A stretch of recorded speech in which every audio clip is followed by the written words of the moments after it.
Hello, tile friends. Welcome back to another episode of the Tile Money Podcast. Tile Money is strengthening the tile industry from the bottom up. I can say this because we are educating tile contractors with input from other tile contractors. And this education is helping contractors around the world to build sustainable, profitable businesses. That is what we are all about here.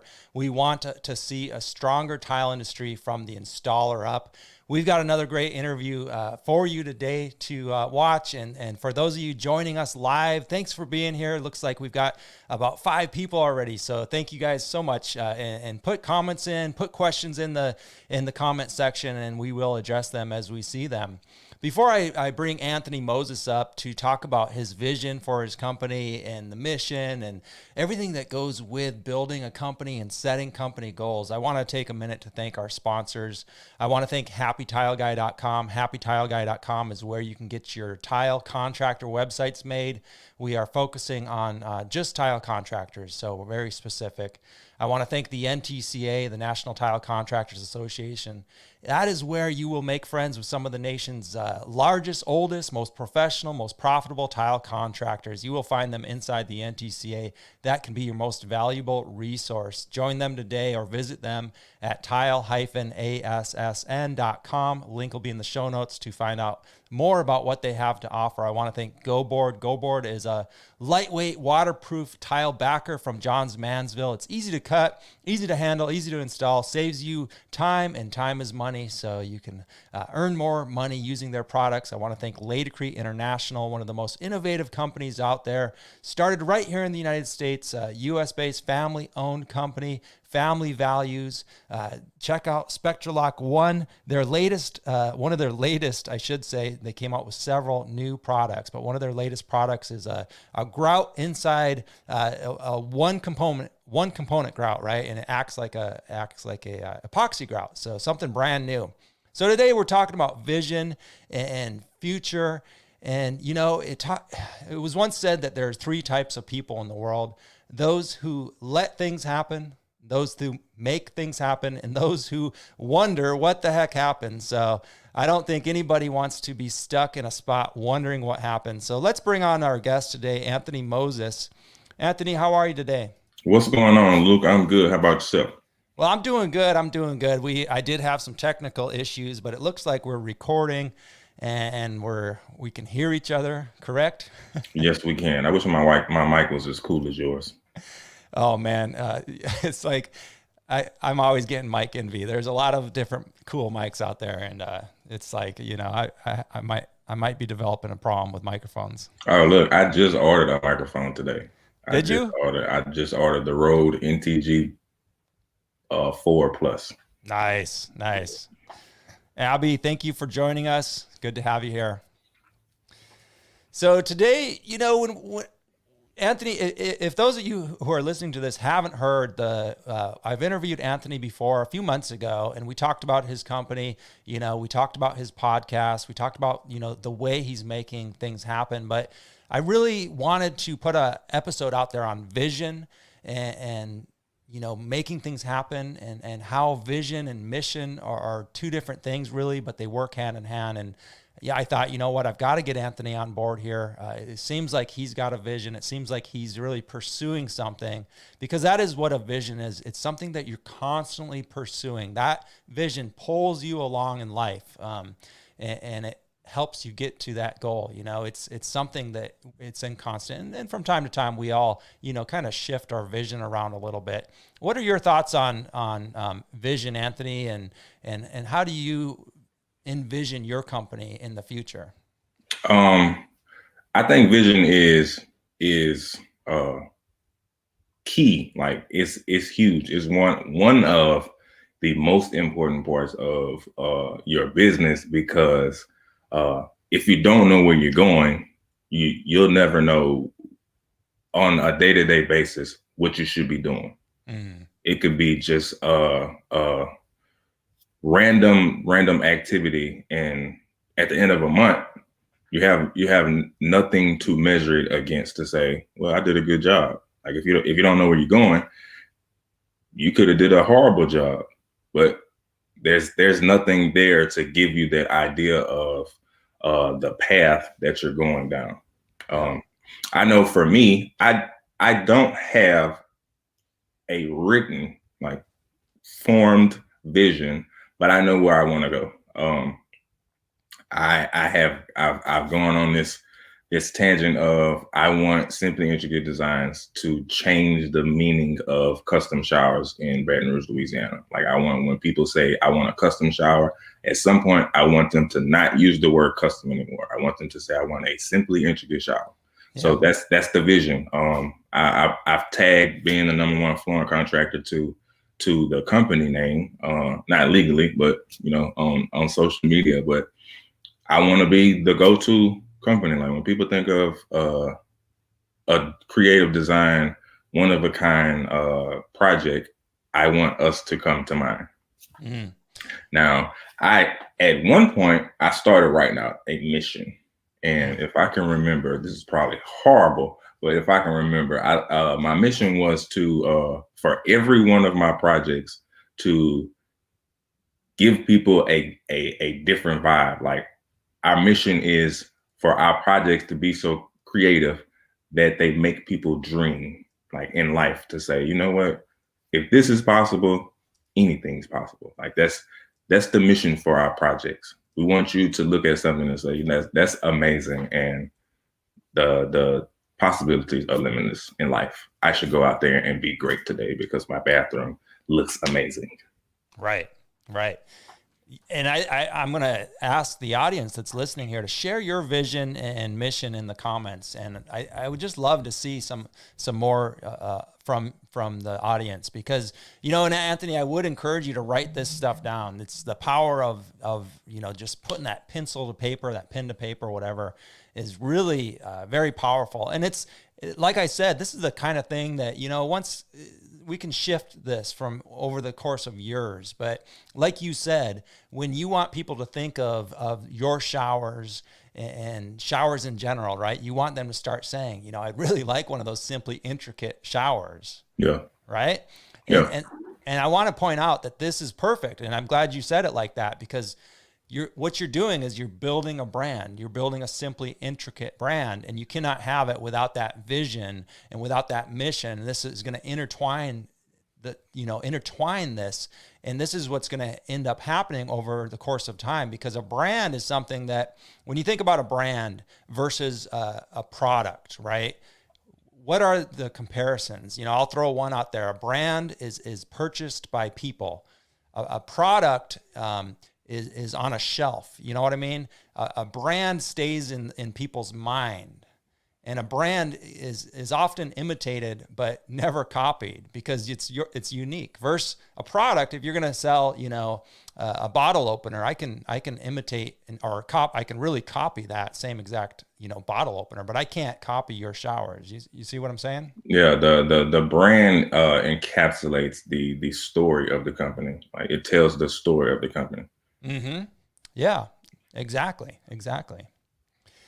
And so what kind of active things? So now that I think we've clarified vision a little bit, it's something that you're pursuing. It's a longer term goal. You're never, you never really get there. You don't want your vision to be so easy that you can say, oh, here, we're here. But the mission, on the other hand, that's very active. That's, the mission is everyday pursuits. Yeah.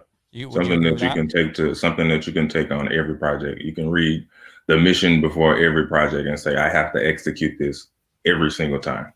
Right. And Brent says, once you built your brand, it becomes something people seek out and will wait in line for. So true. And Simon's, would people strive to be a tile artisan, not just a contractor?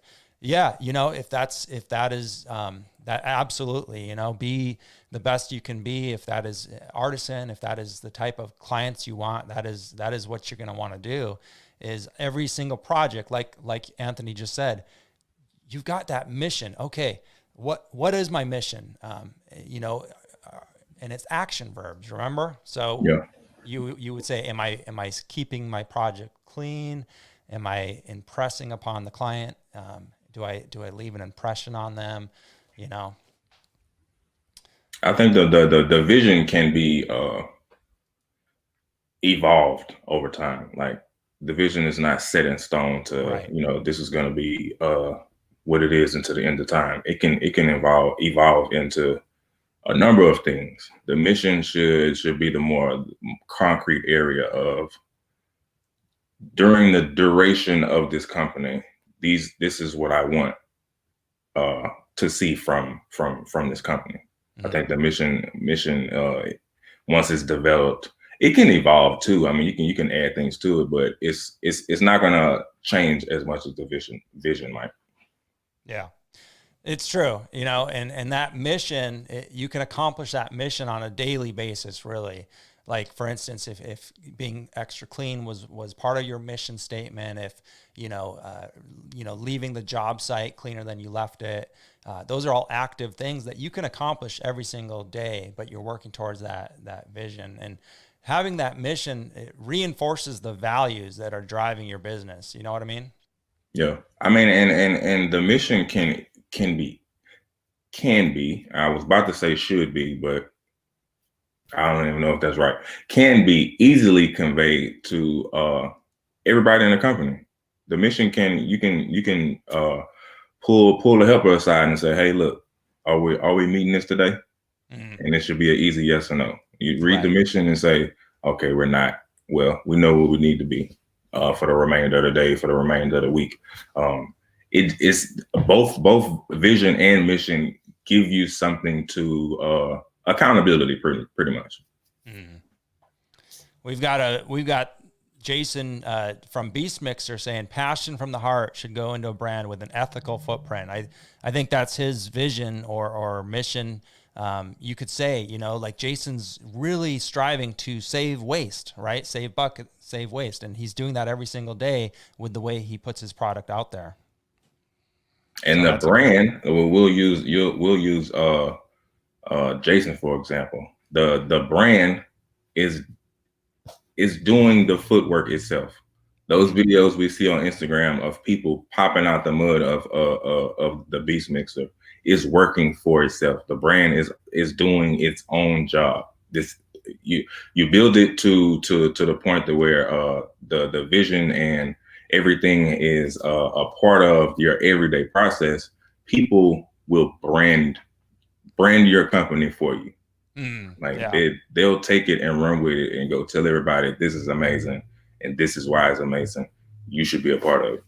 Yeah, exactly. That is the power of a brand, right? And that is the power of why, we're recording this episode, because I really want to encourage artisan, or any tile contractor out there to build a strong brand. Because when we think, we've complained for years that tile is viewed as a commodity. Well, if we all want to, fight against that perception in the consumer's eyes, we have to build our brand, as the complete opposite of a commodity. This is a one of a kind thing that they're getting. And we need to build that brand so strong that they know they cannot go out and replace what we have to offer with our unique companies. Now, when I guess the topic came to mind, I can't remember what it was I was doing, but it a lot of the times for us contractors, I think it's safe to say this, for us contractors, we get started with the business and have no knowledge on the business side. We're amazing at the skills, and the business side of it is, that's the part that we learn. Versus some businesses come into day one with a concrete vision, a concrete mission, and they have measurable goals that they can say, by next year, we should be here. Yeah. A lot of times for us, we don't have that. So it takes us years of the ups and downs, highs and lows, wondering what are we doing wrong, to realize that these things are important. And that's why it came to my mind, because I'm in the same boat. I got the skills, the business stuff I'm learning, but I feel like I may be a little more ahead than some people. I know there are people that are blowing it out of the water that can teach me a lot of stuff, but I can see the importance now, because this is going on year 4 for me. And it's things like this that are just like, I need to have this in place, because otherwise you could be working every day and have no idea where you're headed. Like, what am I doing? Am I waking up just to go to work, or is there an end goal for my company? Do I do this just as a hobby, or am I trying to make a real brand? Yeah.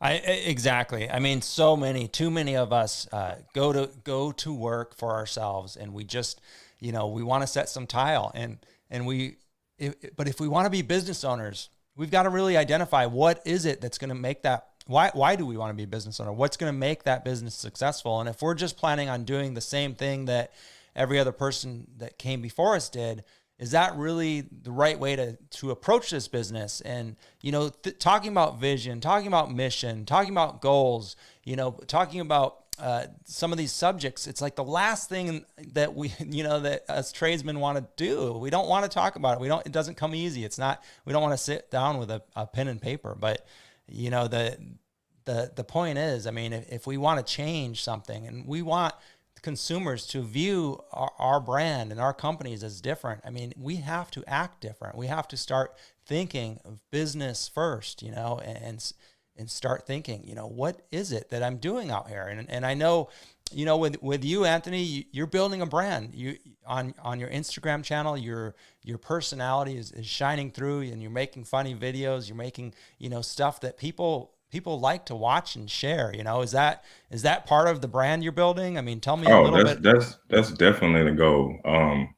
I never mind sharing like the insides of my business, because I just feel like there's tons of people like me that can connect to it. So for me, I know that I would like to build a huge following on Instagram, on social media, across social media, which is going to take some work to do.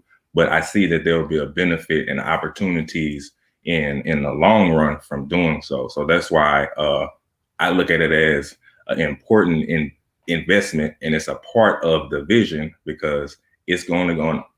That will feed into the big picture for me. I can use social media as a way to influence some of these people on these creative designs. So I have to build it to a point to where it can get to that for me. I don't know, 100,000, 1 million would be amazing. Those, like you said, those are the things. That's when it becomes challenging to put a number to it. And sometimes we get frustrated because it's like, I don't know what the number is. Like, I don't know what it should be. I can remember when I went to the bank to set up my business, and I was getting my business account, and the bank teller asked me, how much money do you project making, or how much money do you think you're gonna bring in? And I'm in my mind thinking that is the dumbest question, because I do not know. Like, who knows this? But the truth of it is, there are businesses that already have these projections, that they come into it and saying, well, based on this data, this research, I projected we'll be making this much money. For me, I didn't know. I had no idea. Like, what data? Like, do we have tile data? Like, there flooring data? There is, but those are the areas that's frustrating for us. Where it's easy for us to say, "Oh, I know how to do that layout," but if somebody asks you a real question of, what are your sales goals for the month? Like, what? Right. A lot of money? Like, right.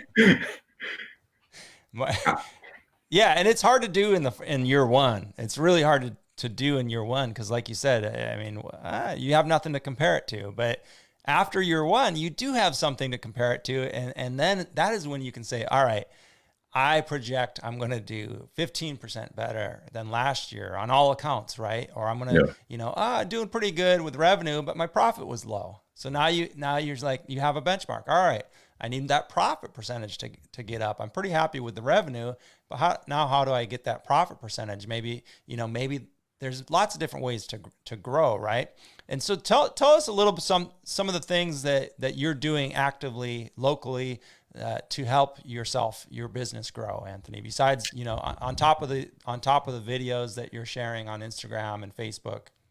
So one of the things I'm currently in a local program called Scale Up Louisiana, and it's a Okay. program that is here in Baton Rouge. I think it's all over Louisiana, but they chose a few businesses, and the goal is to show the businesses how they can scale.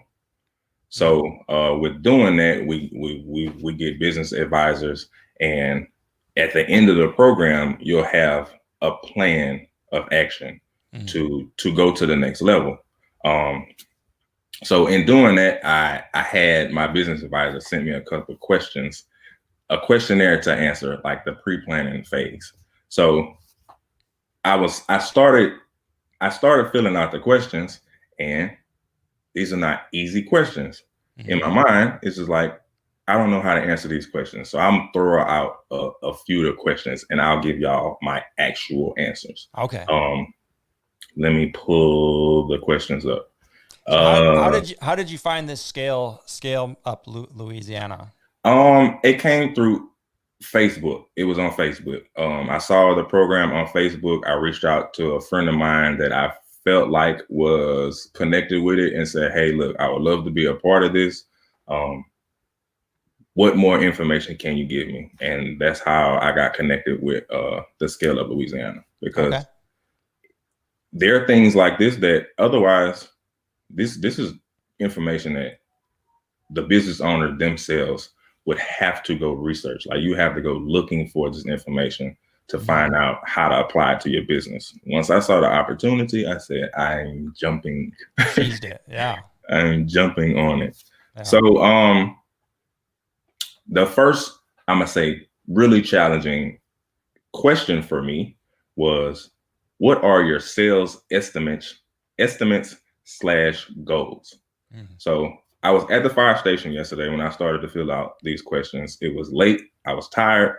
But my coworker was there. He's a amazing business owner here. And he was like, this easy. Like, you can easily answer this. And in my simple mind, I'm like, but like, off of what information? So he kind of broke it down to me and said, well, look, just look at your numbers of what you're doing now, and then see, where you might want to be. So I went to QuickBooks, and I was looking at all the sales for a month. And I would say, please don't, nobody laugh at me when I tell y'all this. I'm going to give you the raw truth, but no, I'm joking. I would estimate 4,000 a month in sales. I'm at the fire department. I may do 2 jobs a month. Yeah. They're not huge jobs yet. Right. Yet. So based on that, as far as the goals, I put the goal of, I want to do 15,000 a month. Now I have something to say, all right, this is what I'm working towards. This is where we should be in a year's time. Okay. So it just that comment from my coworker opened up my eyes of, okay, I have data that I can use, that I can give a projection, even if it's a small goal or if it's too far-fetched. At least I have something that I can measure to say, this is where I'm at now. Yeah. In a year's time, in 3 years' time, this is where I want to be. That way, everything that I do in my business should be towards meeting that goal. Yeah. That way, I'm not taking on a $1,000 repair job. Yeah. When it's not feeding my goals. Yeah. So it's easier to move forward business-wise and be able to say yay or nay to projects that come across the plate to say, no, that's not going to help us. I like that, acknowledging that I do have the data. And I'll retract what I said earlier. I said it's hard, and it is hard in your first year, but you do have some data. You were employed, so how much were you making to install tile, right? And so you do have that data, even on day one of being your own business owner. So you want to go off of that data, right? All right. Well, owning a business, I need to make a lot more than I was making as an employee, right? Right. So that's something. And then I'll let you continue. Let me pull up some more questions. So the next few, okay, it says, how much money do you need to start or expand your business? Now, before looking at the numbers, I'm thinking, just like back when I opened up the business account, this is a stupid question because I don't know. But going off of just the $4,000 a month, if I did not move anymore, I can multiply that times 12 and say, you know what? If I want to grow anymore, I need $5,000 a month. Right. To give me an idea, hey, this is how much money you need to expand. So what I saw from these questions was the information that we currently have is the start. Because before I was really confused on, I don't know where to start. Like, how do I answer this? But you use what you have now and you move forward, and then you measure as you go. It asks the question of where you want to be in 1 year, where you want to be in 3 years, where you want to be in 5 years. So my answer to the 1 year was, I want to bring in $24,000 in sales. That's in a year. Yeah. It might not be a lot to some people. It's a lot to me. Right. But based on the numbers, this should be feasible. Yeah. And I have to work. I have to do whatever I need to do business-wise to make that happen. In addition to the $24,000 a year in sales, I want to have grown my social media following to 5,000 followers across platforms. Yeah. This could be done in 6 months for some people, but now I have something to measure. Now I have something to hold myself against, to say, okay, we're close to the point, close to the mark, or we're not doing so good. We need to tweak something. Yeah. Yeah. I like it. And so how does this help you overall? I mean, are you feeling more confident now, or what slight changes, or how long has it been, first of all, and since you've been doing this work? Just recently? This is the 5th week. We have 6 more weeks to go. And so your overall experience so far has been? I'm loving it. At this point, I'm the type of person that I'm always looking for the actual action. Like, the talking about the stuff is amazing, but I'm like, I need something that I can do now. Yeah. Because I can think of thousands of ideas. I just need help. Sometimes I need help putting them in the right place. And I know that's the case for a lot of us to say, this is a great idea. I'm going to use the podcast, for example. Once I mentioned the podcast and the time that it was taking me to produce the podcast, my business advisor was like, what's the return on investment? Because the pain points for me is time. I don't have that much time being a firefighter and being a business owner and a father and a husband. So she looked at it as, how can we get more time? And when I told her the time I was investing in the podcast, she said, well, you know what? You might benefit more by doing less frequent podcasts and investing some time in YouTube, because that'll bring more business to you. People will listen to the podcast and you'll give them information and become the expert in your local area. But if we're trying to meet these $240,000 goals, we need more income. So it's things like that open my eyes to, well, you know what? Although it's not a bad idea, is it feeding the goals that I want? So those just having someone to bring that to attention is like, oh, you know what? That makes sense. I might need to invest my time somewhere else for now, and then come around and do this portion of the business later when I can afford it more, you know? Yeah. I love it. And you wouldn't have really known that if you were just like, well, I'm going to set some tile. I'm going to do, I'm going to do the best I can do. Really vague, right? But here you are, you're putting actual hard numbers down. You're putting goals down on paper. And then you're thinking about, okay, well, how am I spending my time? You had your business coach, advisor help you to think about this and balance. Well, is it really going to get me closer to my goals, or is it not, and that's when you can start making daily active decisions, right? And I think for a lot of us contractors, the most important part is just to be able to look internally and be realistic. It's having amazing work is great. Hmm. Having amazing pictures is awesome. But if it's not really doing anything besides people saying, "Oh, I love your work," how great is it actually as a Yeah. business owner? Yeah. Now, can you high five yourself and say I'm a amazing craftsman? You can, but as a business owner, like I don't think any of us got into business just to be a mediocre business owner, Right. Exactly.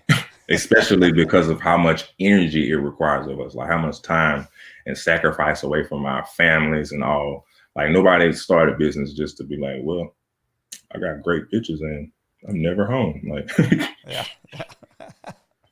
For sure. You want to build something that is going to lend to your lifestyle, right? Improve your lifestyle and improve the people that you work for and the community you live in, correct? yeah, yeah. I mean, I always look at it from the try. I try to look at it from the business standpoint, and there are tons of people that that feel otherwise when it comes to this. Like there are people out there that think if you're thinking more so from the business standpoint, then you're kind of like being disrespectful to the tradesman side. Like, well, you get in this business so you can be rich, or you get in this business so you can make money and get out of it. But Right. that's the truth of the matter. Like every business, uh, from the business stand side, is advised to start it with an exit strategy. Like you start this business to either uh, make it profitable to where somebody else will pay for it, or you just build it to where the brand will be yours forever and you never have to worry about funds again. Right. But a lot of contractors don't look at it that way. They look at Yeah. it as I'm on my tools and I have to do this because I'm staying true to the trade. And business wise, it's not really the smartest mindset. Yeah. I think the danger comes in when, when contractors, you know, uh, they think they're gonna put the vision and the mission together after they've made it, after you start making money. Yeah. You know what I mean? I've fell into this trap. I still fall into this trap. It's like, well, I can't work on that right now because I'm working on all this other technical work, and it's funny how, building this tile money business, I've been able to relate so much of the actions I'm doing to the tile contractor business, and because it's both require technical work. As an installer, you're doing the installations, and that's sometimes so pressing that it blocks your long-term vision, and it sidetracks you from the business almost, because Yeah. it's a necessity. And with the podcast, I mean, it's so much work technically that I can sometimes get sidetracked from the vision. Like, where are we headed with this? And so I would encourage anybody listening, don't wait to put some of these things into practice, because years can go by and all of a sudden you realize you're in the same spot that you were when you started. And it's never the right time to sit down and craft a vision and a mission, right? Right. I'm curious if I don't know how it works. If we can take a poll of the listeners of people that may feel like they're not clear on vision and mission. I mean, I don't think anybody should be shy about it. And if you realize it, you can change it now. But how many people out there feel like they have a clear vision, clear goals, and they're working towards it, and they're not letting things distract them from where they're trying to go? Yeah. Yeah, let's. I'll put the they'll comment. I don't have the ability to do a poll, but I got you. if anybody wants to keep commenting, we are getting some comments. This one Facebook user says, "Being busy is one thing. What is everyone doing to manage the money and continue the wheel?" Building a brand vision, being busy is one thing. So I would just say that they're connected. They're connected because you can't have one without another. You're not going to really be able to move forward without that vision, without that mission. What do you think about this comment, Anthony? I know for the question of what everyone is doing to manage their money, I know after reading Profit First for Contractors was huge for me. Before setting up an operating account, before setting up an income account, a tax account, a owner's comp count, and a profit count, I was pretty much lost. I would have money and then I would not have money. I would have money and then I would not have money. Being able to separate those things for me, and I think for any contractor, is very helpful once you have the vision. And I'll use, for example, just the operating account. I have to operate based off of the money that I have in the operating account. Right. Nothing else matters. Like as far as business expenses, I operate my business based on what's in the operating account. Taxes are for taxes. Income is for income and money, and I disperse from there. Owner's comp is my portion of the money, and profit is profit. It stays there. I decide what I want to do with it when I want to do something with it. But everyday expenses, insurances, taxes, all that comes out of the operating account. Yeah. It's so much easier to manage my money that way because I don't have to think about what's allocated for what. Right. Tools is a huge thing. We can blow, like we can blow our money on tools, and it may not be necessary. Yeah. I have been struggling with choosing a wet saw. I need a wet saw. I had a Rigid the Beast. I hated it from day one. I'm on the market for another wet saw. One side of me says, hey man, everybody got the DeWalt 3600. Go get it. That's going to take a chunk out of my operating account. And another side of me says, there's people out there that say the Harbor Freight Diamondback is very comparable for probably less than half the price. Business-wise, Diamondback is all the way. Yeah. So I have to take my personal self out of the business and say, hey, this is a business decision. It's not Anthony Moses, I want this decision. This is a business decision. Yeah. And that feeds into the vision. Like that feeds into the mission. We're not here to have the most fancy tools. If your business is not set up to where it can afford that, you shouldn't do it. Right. But a lot of people will say, hey, a new tool came out, I want it. Like, it's things like that's how we have to manage our money, because otherwise you'll be in the hole before you know it. And now you're scraping the bottom of the barrel saying, I got to do 6 jobs to get this much money. And then you start negotiating on price. So like you said, you can't have one without the other.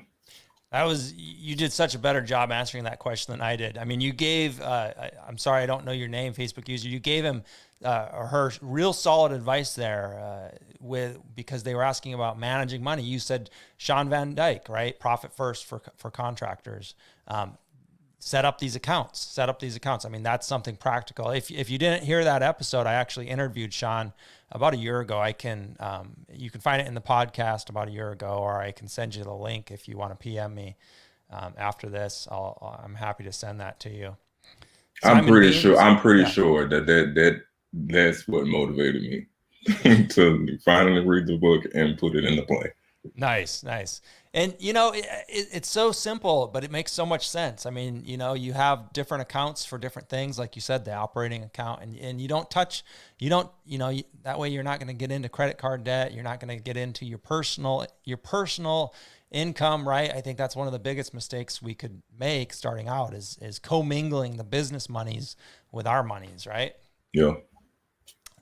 Simon Beam says he doesn't really want to have a business. He just wants to install tile. So, I mean, that's an honest answer, And, understanding that that desire or what you really want in life is the only way to go forward, you know? And it's that kind of information. Like I said, being able to look internally and say, what do I want? Yeah. Do I want the responsibility of having to pick up materials or having to coordinate the transfer of materials to a job? Do I want the responsibility of maintaining customer service? Not everybody wants that. There are some people that are in business that this is a huge pain point for them, but they don't really know what to do because they haven't sat with and dealt with the truth of this is not my vision. Like my vision is to go to work and go home and leave everything else for somebody else to do. So some of us are in situations where we really have to analyze, what do I want from this? Right. Do I want to be here 10 years down the line, or do I just want enough money to pay my bills and go home and sleep and not have to think about mosaics and layouts and Yeah. all the stuff that comes with it? Yeah. Another Facebook user said, what about forecasting? And Anthony already touched on this a little bit. Maybe you just joining us here. I would say, you know, use the numbers that you know, like we're already so far along in the year, use those numbers to project next year. I mean, it's, and really in, you know, I broke it down by the amount of jobs that I was able to do. And I said, man, I remember my first year, I did 40 separate jobs to get where I was. And I said, man, I installed, you know, 25 showers and, you know, and 15 floors or whatever it was. And I just said, that's a lot of work for this number. And so what I did is I said, well, if I could work less and make the same, or, you know, and so I did it like that. And then the next year, each job, I worked less, but the overall, so each job was actually more profitable. Each job was, I was charging a little bit more. And then you just go on a little bit by that. I mean, and all that comes back to the company setup. Do you have a helper on the job? Do you have a helper on every job? Are you doing some jobs by yourself? Those different situations can kind of skew your numbers because you have to look at every scenario for how that scenario went. I know it's hard for me to do sometimes because I have one helper that's generally on the job with me. My fire department schedule kind of throws everything off for me to say, this job should take this long. Because in the grand scheme of it, I may have been on the job site for 5 days, but it was 2 weeks before from start to finish. Now, work days is 5 days. I can look at those 5 days, but then I have to account for those days in between. So when I'm giving someone a number on how long is this going to take, I have like different days that I have to juggle with to say, work day wise, it'll take 5 days, but it's going to be 2 weeks before I'm done. Yeah. And that's my individual setup.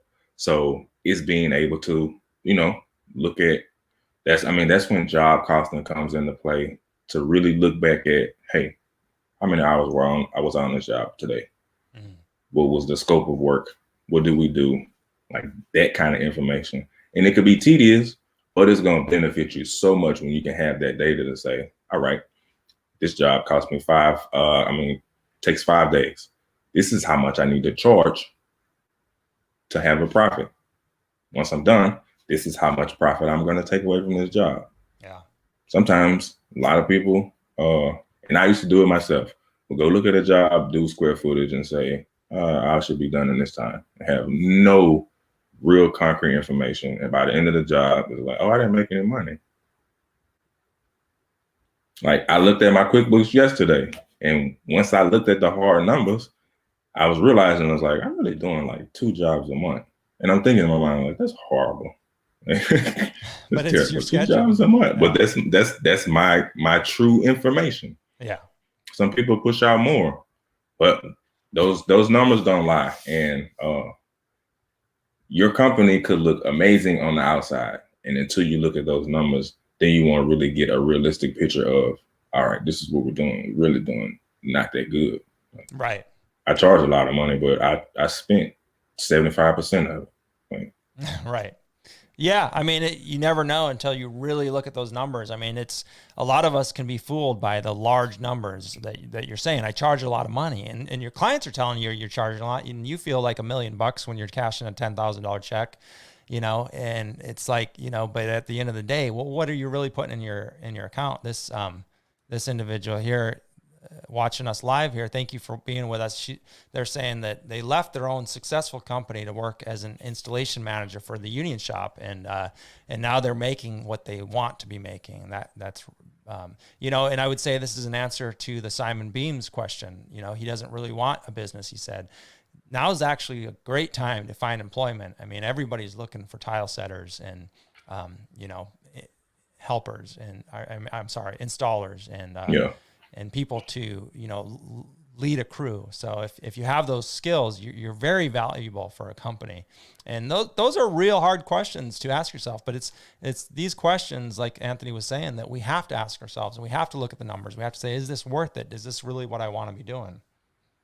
I mean, for a lot of people, I've always listened to the contractor fighting Tom Reber, and Tom Reber could crush you just with the honesty. He's not intentionally trying to, but the truth of it is like, there's a lot of you guys that need to like dissolve your business because that's not what you want. Like being to the point of investing the energy to gathering this data and effectively using it. Everybody doesn't want that. And it's hard for some people to say, well, you know what? I'm probably just going to shut the doors on. Yeah. But it's probably the best option. I am not encouraging anybody today to dissolve their business unless that is your vision. Right? Yeah. No, and it's really a personal thing here. And Simon's still in here. I apologize. I must have got that message wrong. He says he does want a company. So I apologize, Simon. I wasn't picking on you. I thought I read that you said you didn't want one, but maybe it could have been a misspelling or I read it wrong. So So listen, I think that is, like Anthony's saying, some of these questions are hard to answer, hard to, they hit home hard, like you said, Tom doesn't pull any punches. If you need a reality check, listen to some of his podcasts. Right. Well, listen, Anthony, I really appreciate you taking the time. Where can people find you? Where do you hang out online? I'm on Facebook as Simply Intricate Designs, #1 flooring contractor. Please, I don't know how many of this one we got. I'm really trying, like I said earlier, I'm really trying to grow my Instagram following. I hope that there's something useful on my page that you can not just watch and laugh at, but I try to bring value. But you can find me on Instagram at Simply Intricate Designs. You can check out the podcast, the Floor Masters podcast, that I have recently decided to do a monthly show instead of a weekly show. And I kind of struggled with that when I got the advice of, you need to cut back on it, because I was looking at it as, I feel like I'm neglecting my audience. It's not a huge audience, but I feel like I'm neglecting it. But the truth of it is, I can still bring quality content on a monthly basis, and I actually have more time to invest in the quality of the show versus focusing on a number and just putting out a weekly show of, I found somebody to talk to. We're going to talk. I got a show. So it's things like that back to the vision. Like, I want this podcast to grow to a point of people really appreciating it. And it's more so about the quality than a weekly show. So I can give somebody a great monthly show instead of giving them pretty much a monthly show and then some all right shows. So I had to look at it from that aspect. Like, you know what? It's going to be okay. I had some people that kind of said, well, it's kind of a bummer we're not getting weekly, but you're still going to get great content. The show that I did, the next upcoming show that I did was Sal. I think I think every contractor would appreciate it, because we're talking about social media. Sal is like one of the social media kings in our industry. So it's things like that I like that. I like that viewpoint. And, you know, we can bring that home to our tile businesses too. It's like, you know, if you can't focus on the quantity, but you can always focus on the quality. And that's the number one thing you want to do, especially if you want to be known for quality, right? I mean, assuming we're talking to residential, contractors and Oh, right. Right. I mean, there are, some really high end commercial contractors out there putting out incredible quality as well. Yeah. But then it would get a little bit, you need both. You need both the Yeah. quantity and the quality. So, but for most of our contractors, Abby's in here. She said she really appreciated this. It was informative. So thanks for being in here, Abby. Appreciate you. Abby, if y'all haven't checked out Abby, go check out Abby on Instagram, the local tile chick. I'm always blown away by our tile women. Like, they outdo us so much. Incredible. I'm telling you, they outdo us so much. I think just for me, I still consider myself a baby in the industry, but I'm just wild by some of those stuff that people are doing in the time frames that they're doing. And like, people, they pushing out work like it's nothing. Like, oh yeah, I started a backsplash yesterday and I'm finished today. Like, completely finished. I tore it out. I refloated the wall, and I'm just blown away by that kind of stuff. Like, man, this is the kind of stuff that these are the businesses that really need to flourish, and people need to appreciate. I hate to see anybody that's skilled on that level and the business is not, in place, because it's like, man, you could be killing it, and it's just the business side of it is just lacking. Not that I have room to say that, but yeah, no, and that's why we do what we do here on this podcast. Is, I mean, our intention is to see all these talented men and women out there installing these beautiful jobs to be making and earning top dollar for anybody. I mean, compared to what? I mean, stop comparing. It's just, I want you to make top dollar. I want you to make what you want to make, what you need to make, because it is something that's so valuable, and people love it. People love the work that you're doing. So look, that bring me to my the little rant that I had. That's right. I'm glad you remembered that. And I'll share, if nobody saw it, I'll share it. That was, I don't know why that came to mind that night, but it just really hit me. Like, we support a whole nother industry.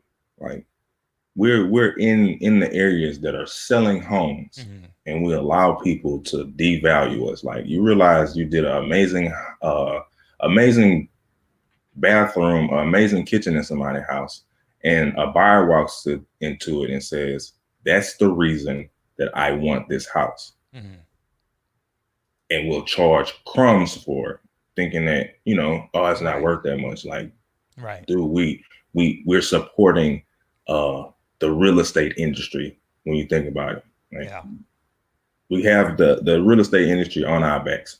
People can disagree with me or not, but I don't think that that's inaccurate. Right. Like, we're doing the things that are making these homes sell. Yeah. Doing engineered hardwood on the floors, dirty top, doing these custom designs, custom layouts. Those are the things that people not walking in the house and saying, "Oh, I love the paint." Right. They're looking at it saying, "Man, that fireplace is amazing." Right. They might like the paint or love it or hate it. It doesn't really matter, because they know that they could do, it's not going to be the determining factor of them buying it or not buying it. And that was the point of that little rant that night. It was like, man, there should be some millionaires from tile.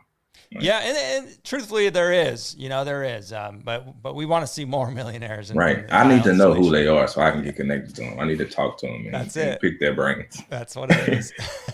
You got to show up at Total Solutions Plus and hang out with them. That's where they're hanging out here this fall. Cool. It's going to be virtual this year, but they'll still be there. There's opportunity to hang out with these guys and women, giants in the industry, really.